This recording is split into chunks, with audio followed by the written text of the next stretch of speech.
La palabra del Señor. La meditación del Evangelio del día. A la escucha de Jesús, nuestro Maestro. Señor, tú tienes palabras de vida eterna. Hermanos y hermanas, en este día celebramos la fiesta de San Mateo Apóstol. Precisamente el Evangelio que vamos a proclamar en este día nos va a hablar de parte de esa vida del apóstol Mateo, tomado del Evangelio del mismo de San Mateo, capítulo 9, versículo del 9 al 13. Jesús, al irse de allí, vio a un hombre llamado Mateo en su puesto de cobrador de impuestos y le dijo: sígueme. Mateo se levantó y lo siguió. Como Jesús estaba comiendo en casa de Mateo, un buen número de cobradores de impuestos y otra gente pecadora vinieron a sentarse a la mesa con Jesús y sus discípulos. Los fariseos, al ver esto, decían a los discípulos: ¿cómo es que su maestro come con cobradores de impuestos y pecadores? Jesús los oyó y dijo: no es la gente sana la que necesita médicos, sino los enfermos. Vayan y aprendan lo que significa esta palabra de Dios. Me gusta la misericordia más que las ofrendas, pues no he venido a llamar a los justos, sino a los pecadores. Palabra del Señor. La experiencia de este apóstol Mateo se enmarca precisamente dentro de este texto que hemos leído. Él era precisamente un cobrador de impuestos. Era la gente que era tenida como muy pecadora, como gente que estafaba a los demás. La gente que se aprovechaba de otros, eso eran los cobradores de impuestos. Los que cometían constantemente actos de corrupción contra las personas más pobres y más necesitadas.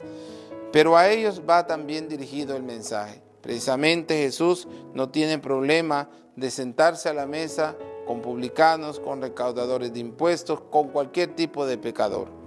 Porque no pretende Jesús ser como ellos, sino invitarlos a ellos a la conversión. Por eso dirá que no he venido por los sanos, sino por los enfermos, por aquellos que de verdad necesitan esta palabra.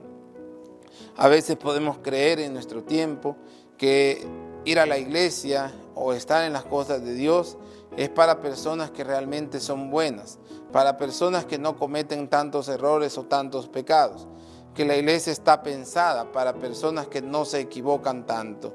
Pero lo cierto es que es todo lo contrario.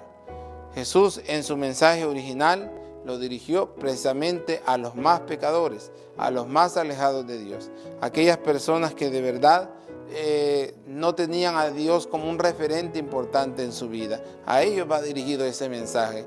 Y la iglesia ha continuado desde entonces hasta hoy fiel a este llamado, ser constante en esta invitación a la conversión a cualquier persona, pero particularmente a aquellos que están más alejados de Dios, aquellos que no se acuerdan de Dios, aquellos que viven sufriendo a causa de su propia situación de pecado, aquellos que viven totalmente alejados de Dios y más aún aquellos que viven de espaldas a Dios. Esta es la misericordia misma de Dios. Por eso dirá, haciendo referencia a un texto del profeta Isaías: misericordia quiero y no sacrificio. Porque la misericordia es acercarse a la miseria humana, tal como lo hizo Jesús. Acercarse sin ningún problema, pero para transformar la vida de aquellas personas. Y no cabe duda que así como la experiencia del propio apóstol Mateo, que se dejó acercar a Jesús, permitió que Jesús se acercara a su vida, permitió que Jesús llegara a su corazón. Y cuando llegó, no solamente le transformó el corazón emocionalmente hablando o afectivamente hablando, sino que le cambia la vida, totalmente la vida. Porque este hombre dejó lo que había hecho, restituyó el mal que había hecho haciendo tanto bien. Quiso darle un giro totalmente a su vida. Eso es gracias a la misericordia de Dios que se acercó a través de las palabras de Jesús. Jesús tuvo esa enseñanza permanente y nos ha dejado a nosotros ese mensaje también de salvación. Ahora somos nosotros los que nos corresponde seguir este anuncio que un día Jesús anunció a Mateo y que un día Mateo también fue capaz de proclamar como apóstol de Jesús. De la misma manera, nos sigue invitando a nosotros. No podemos hacer excepciones en el anuncio del Evangelio. Es para todos. La buena nueva tiene que seguir siendo para todos. Y nosotros tenemos que ser los instrumentos de Dios para llevar este mensaje de salvación a todos.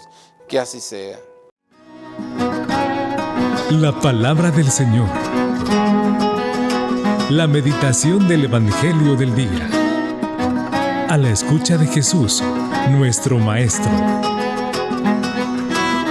Señor, tú tienes palabras de vida eterna.